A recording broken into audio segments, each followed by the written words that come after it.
Mga kaparokya, nagbabalik tayo sa ikatlo at huling yugto ng ating online views update ng tatlong naglalaki ng noon time show dito sa ating bansa, ang Itbulaga ng Tape Incorporated at ng GMA, ang It's Showtime ng Madlang People at ng ABS-CBN at ang EAT ng Legit Dabarkads at ng Titong ng TV5.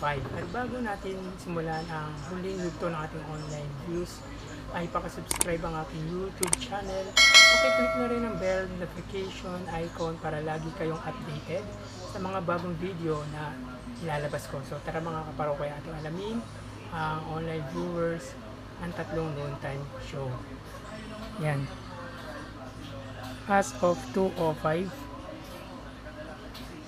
Yan.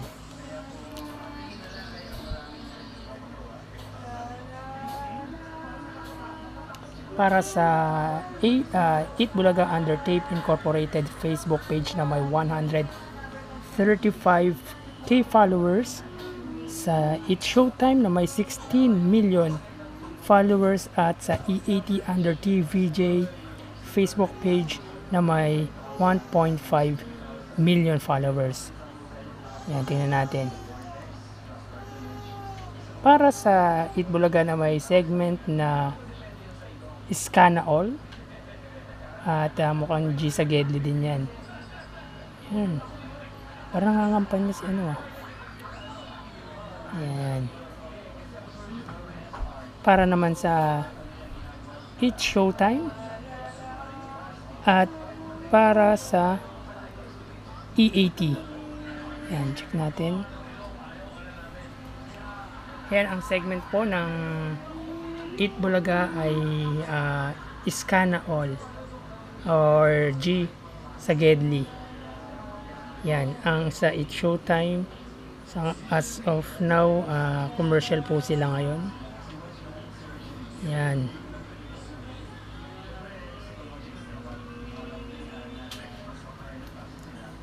Wait.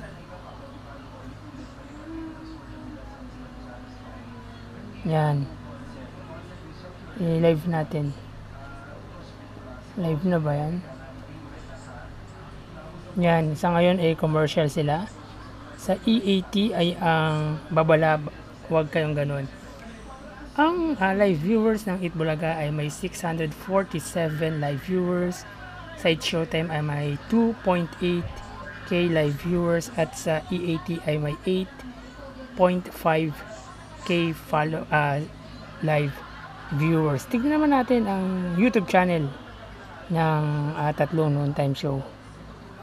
Para sa Itbulaga ay under kay Isko Moreno Dumagoso na mayroong yan, na mayroong 446k subscribers. Sa It's Showtime, wait lang, sa It's Showtime, yan, under sa ABS-CBN Entertainment na mayroong 44.5 million subscribers, at sa EAT naman under TV5 Philippines, yan, TV5 Philippines na mayroong yan 1.22 million subscribers. So tingnan natin, ang sa Itbulaga ay may 1.1k live viewers. Sa It's Showtime ay may 57k live viewers, at sa EAT ay may 76k live viewers. So tingnan natin. Iyan.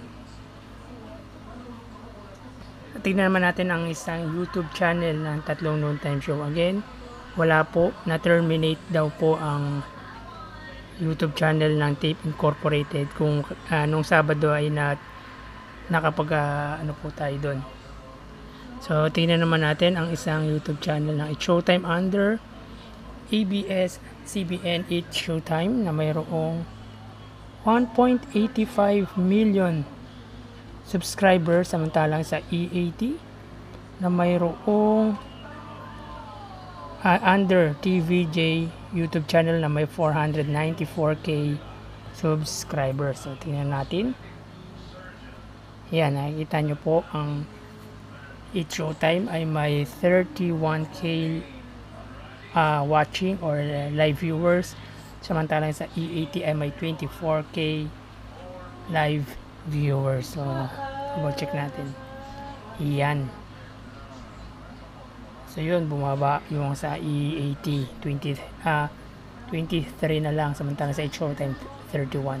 So yan po, lumalabas ang kanilang online views sa araw na sa oras na 2:10 ng hapon, at bukas ay panibagong yugto na naman ng ating online views update ang inyong matutunghayan.